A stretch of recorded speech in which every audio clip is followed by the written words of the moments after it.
गुरुर्विष्णु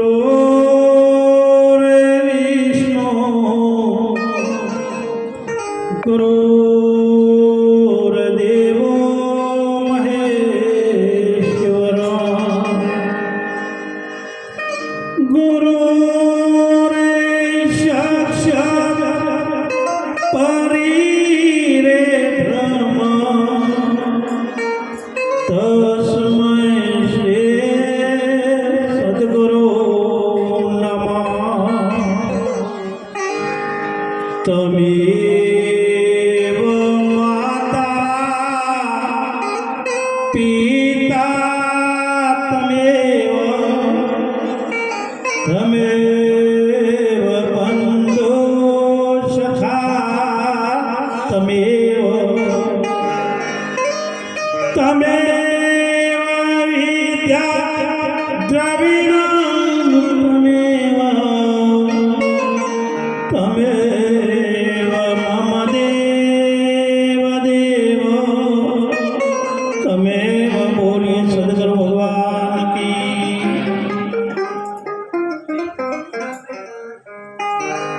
આજે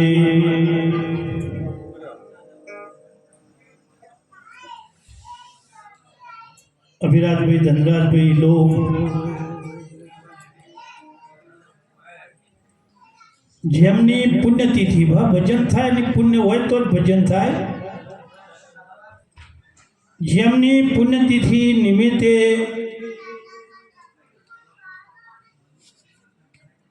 કુટુંબના ગામના દરેક હરિભક્તો બહારથી આવેલા મહેમાનો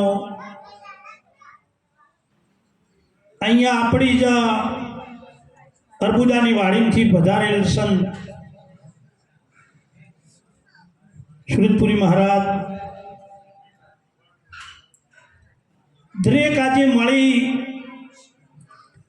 આના મહિમામાં એકબીજાના દર્શનનો અમને લાભ અપાયો તે બદલ સરદારભાઈ અને મુકેશભાઈ બે બંને પરિવારને તાળીઓથી વધાવો। કારણ કે માઈ ગામમાં ઘણા વર્ષે 2014 હોય કે 15 હોય એકવાર હું આવેલો આપણા પરિવારમાં ચૌધરીયામાં અને એકવાર હું પ્રજાપતિમાં આવેલો। એના પછી ઘણા વર્ષો પછી આપ સૌના દર્શનનો લાભ મળ્યો। આપ સૌ જાણો છો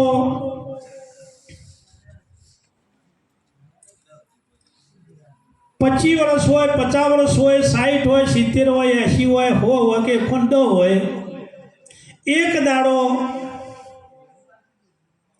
आ खोलियों छोड़वू पड़शे ने बधाने छोड़वू पड़शे। केम छोड़वू पड़शे? ए आपणुं नथी ने आपणी नथी पोते। ए आपणे नथी ने आपणुं नथी। पर तकलीफ एनी से कि मोनी बैठा सुबह आज माई गाम में जो हमारे भजन में आबानु थी हुए तो हमारे पाटण छोड़वू पड़्यू।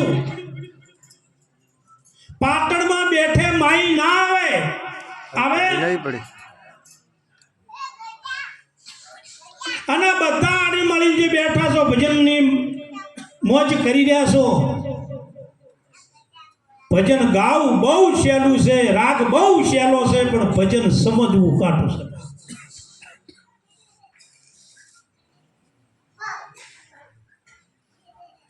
जो सुधी 11-12 वाग्या सुधी जेटली घड़ा भजन चालशे એટલી ઘડા બધાય બેસશો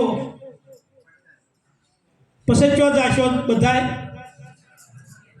હું પરીક્ષા લેવા નહીં આવ્યો, હું ઘરનો માણસ છું। આપણે બધા ચો જાશે પછી હવના ઘેર જવું પડશે ને।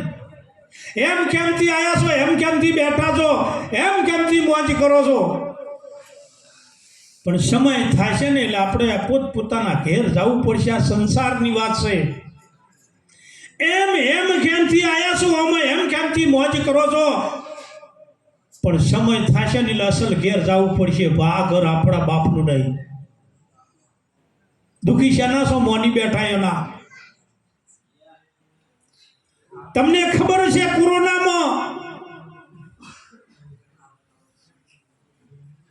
કોરોના બાદ આવ્યો તો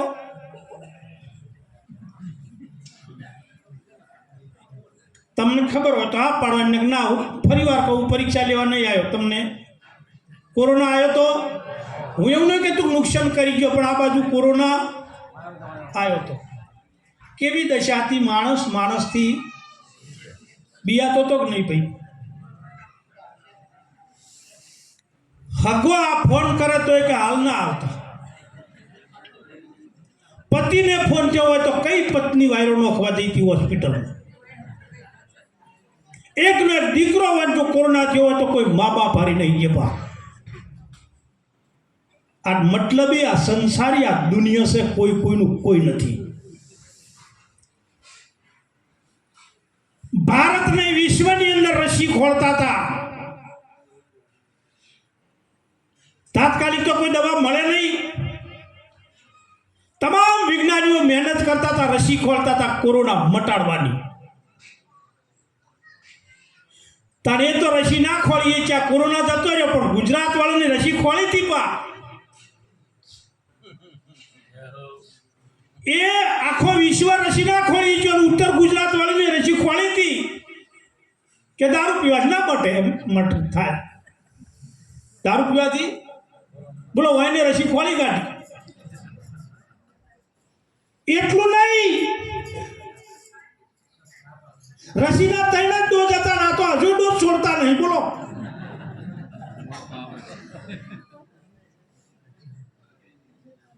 એક દાડો આપણું બાળક ભૂલી કરે ને મા બાપ દુખી થાય, એમ ગમે એવો પગલો ભરશો, ન કરવાનું કરશો, ન ખાવાનું ખાશો, ન પીવાનું પીશો ને તો આપણા સોટીનો ધણી આપણો બાપ છે ને એને દુઃખ થાય. બા ઓય આયા પછી કદાચ આપણે શરીર છૂટી જાય તો આજુબાજુ પોસ ગમે ના ભારે તો ધક્કો ખાવા આયા. ભા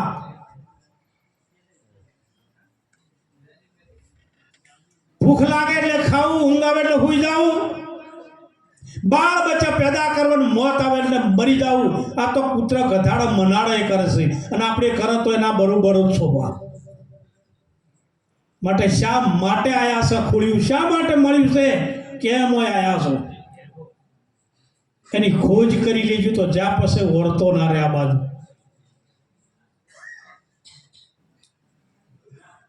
બાકી જવાનાને કોઈ નહીં રહ્યા, કોઈ નહીં રહેવાના. તમે શાસ્ત્રમાં જુઓ, હરણા કંસે કેવું તપ કર્યું હતું, ઉપર વહડા ઉગી ગયા, કીડીને દર કર્યા, બ્રહ્માજી પ્રસન્ન થયા હતા, એને શું બાજુ હતું?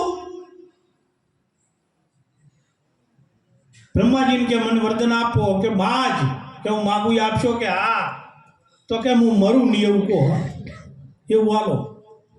એટલે બ્રહ્માજી એક જ વાત કરી હતી કે આ બે માજની બીજું માજ જે માગો એ માજ આ રહેવા દે, કારણ કે આમાં તો જેને ખોળ્યું છે ને એને છોડવું જ પડશે, અમારે છોડવું પડશે. બ્રહ્માજી બીજું માજ તો એને બીજું શું માજ્યું? દાડે ના મરું, રાતે ના મરું, ઘરમાં ના મરું, બહાર ના મરું, ફૂકે ના મરું, લીલે ના મરું, મોઢે ના મરું, જાનવરે ના મરું.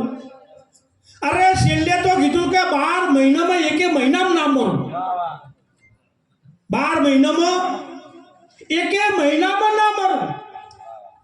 તો એ બ્રહ્માજી કે હું તને વરદાન આલું, પણ તારે મરવું તો પડશે. તો બધાને ખબર છે શું શું થયું તું. પછી બા દોભલામાંથી પ્રગટ થયો, ઘરમાં ના મરું, બહાર ના મરું, ઉમરા વચ્ચે પકડ્યો, લીલે ના મરું, હુકે ના મરું, નખથી માર્યો, દાડે ના મરું, રાતે ના મરું, સંધ્યા ટોણે માર્યો. 12 મહિનામાં એકે મહિનો નહીં તો પુરુષોત્તમ મહિનો નવો લાયા, પણ મરવું તો શરીરના કોઈ વર્તા ના હોય. ભા પણ હોય આયા છો ને તો જ્યાં પાસે જે કુટુંબ, જે પરિવાર, જે સમાજ, જે ગોમ છે ને એને એમ થવું જોઈએ કે આવા પુરુષો આ ગોમમાં સમાજમાં પાકે ને તો કંઈક પ્રગતિ કરીએ. બા તો આયાના પ્રમાણમાં બરોબર છો. ને ઘણા ને કાંઈક ભજનમાં આવ્યા છો કોક લઈને જાજો તો એક ડેસીમાં ઉઠ્યો તે 4 જોડી ચંપલ લઈને હેડ્યો, એક બે ની 4 જોડી. કોક ખમો મળ્યું કે શું લાયા માજી, કે મહારાજ કહેતા હતા કોક લઈને જાજો કે અમને શાંતિ.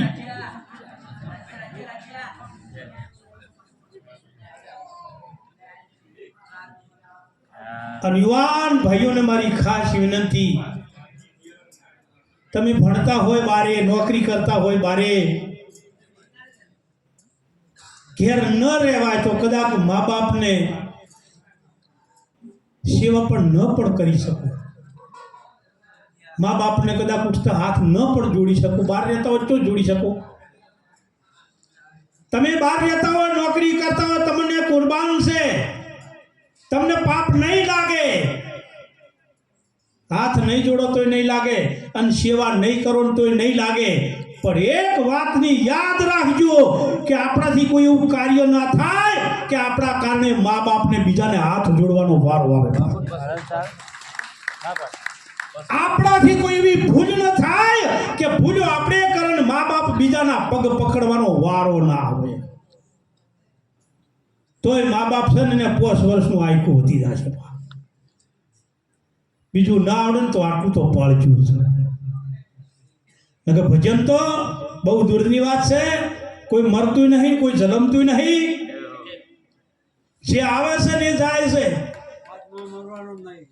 તમે જુઓ તમારા સાપીથી થઈ અને રિક્ષાવાળો મેતા જતો હોય તો રિક્ષામાં બેઠો હોય શું કે મઈ આવ્યું કઈક ના કઈ, માઈ આવ્યું કઈક ના કઈ. રિક્ષામાં બેઠા હોય છે કે માઈ આવ્યું, અને આગળ જઈને શું કે માઈ આ આવે ને જાય એવું છે. વિચાર કરજો તમે, કારણ કે જે આવ્યું તે ગયું.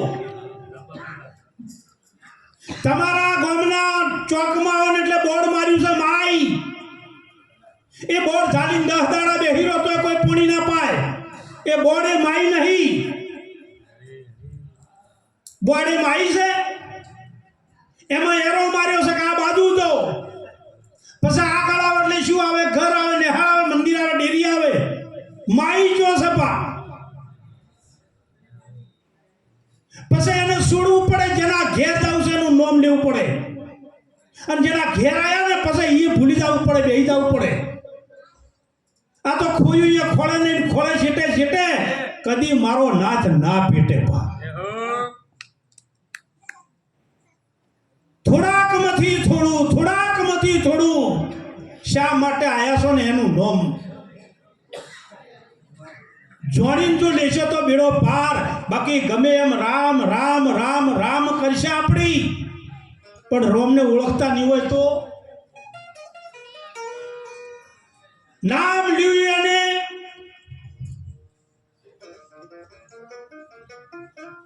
રટવાથી જો મન શાંત થાય તો એ મન સ્થિર થવાની એક ઠેકાણું છે. રોમનો ભેટો ના થાય. કદાચ તમારા ગામમાં કોઈનું નામ પ્રકાશ હોય, પ્રકાશ, અંધારો હાથમાં ગુંદરે ઉભો કરો, કેટલું અજવાળું હાલે? આલેક ના હાલે પા. પ્રકાશ નામ છે. નામ સમોડા કોઈ નહીં. જપ તપ તીરથ યોગ, નામે પાતક છૂટિયા, નામે નાશે રોગ. પણ કયું નામ? તમારા વિસ્તારમાં પેલો ગોળ થતો ભા પ્રતિભાઈ, ગોળ થતો ને બધા આ વડીલો બેઠા ને સાક્ષી જુઓ, ખાલી ઓળખોની નોમ લેશો નિમેળ પડે. અને ગોળને પછી રોડિયું બનાવતા, અને રોડિયું દોઢમણ ના હોતા પા. આ બેઠા ને દોઢમણ ના રોડિયા વાપર્યા છે. અત્યારે તો કોકના છોકરાનો પ્રસંગ હોય તો હો ગરમ ના રોડિયા લઈને ફરતી હોય. કારણ કે દોઢમણ ઉપાડે એવી જ નથી આ એકે. હતક નહીં પા દોઢમણ નું રોડિયું, રોડિયા ઉપર કંતન, કંતન ઉપર દોરી અને સિમ્બોલ મારેલો હોય બા. જે જે ગોળ હોય ને પોપટ સાપ હોય, જે ગોળ હોય ને એની સાપ મારેલી હોય. હવે તમારે મહાપ્રસાદ બનાવવો હોય તો એ કંતરને દોડી ઉઠી સીધો કરાય એમ તો કેવો થાય? કંતન ઉઠી ન ખાય એમાં આખા કંતન ઉઠી જો તમે કહો ની મેળ પડે. તાર કંતર લઈ લો જે ગોળ દેખાય એ ગોળ નહીં, ગોળ એનાથી જુદો છે. ગોળ દેખાય એવો નહીં, એ તો મોઢા મેલો તો ખબર પડે મોળો છે, મેઠો છે કે ખારો છે. એમ સંતોનું શરણું સ્વીકારજો, જો અનુભવ થાય છે ને તો આ દેખાય એ કોણ છે અને ક્યાં છે એની ખબર પડશે. આ ભાઈ હાલ ખાલી તમને ચા આલે છે કે નહીં? બધાની ચા પીતી? ચાની આરે પાલો આલે છે ને ભાઈ હવે પાલો વેણે છે. ચા પી ગયા પાલો ઘેર લઈ જાઓ, ચમ ફેંકી દીધો? આટલું તો ખબર પડશે જેની જરૂર છે એટલું જ લેવરાય, ના જરૂર છે તો આની કોઈ જરૂર નહીં. આ તો એનો આપ છે બા. પરમાત્માએ કેવી અદ્ભુત રચના, કેવી અદ્ભુત એની આ માયા. એક દિવસ બાળપણ હતું, જવાની આવી ને ગંડપણ આવ્યું અને ચાણે તઈને જતરે ખબીરે પડી. બાળપણ હતું, જવાની આવી, ગંડપણ ચોજવાની ખબીરે ના પડી. એક દિવસ દીકરો હતા, જમાઈ બન્યા અને કોકનો હાહરો બન્યા. અમે તૈણમાં હાસું છું એ ખબર ના પડી. જમાઈ હાસો, દીકરો હાસો કે હાહરો ખબીરે ના પડી. પા એક દાડો મા બાપનું ચાલતું હતું, પછી પત્નીનું ચાલ્યું અને પછી છોકરાનું ચાલશે. આપણું ચાલશે કે નહીં ચાલશે એની ખબીરે ના પડી. પા અને તોય મારું મારું મારું. આ છોડવાની જરૂર નહીં, પણ અમારે રહીને મોજ કરવાની જરૂર છે. અને એટલે મહાપુરુષોને કહેવું પડ્યું, વાહ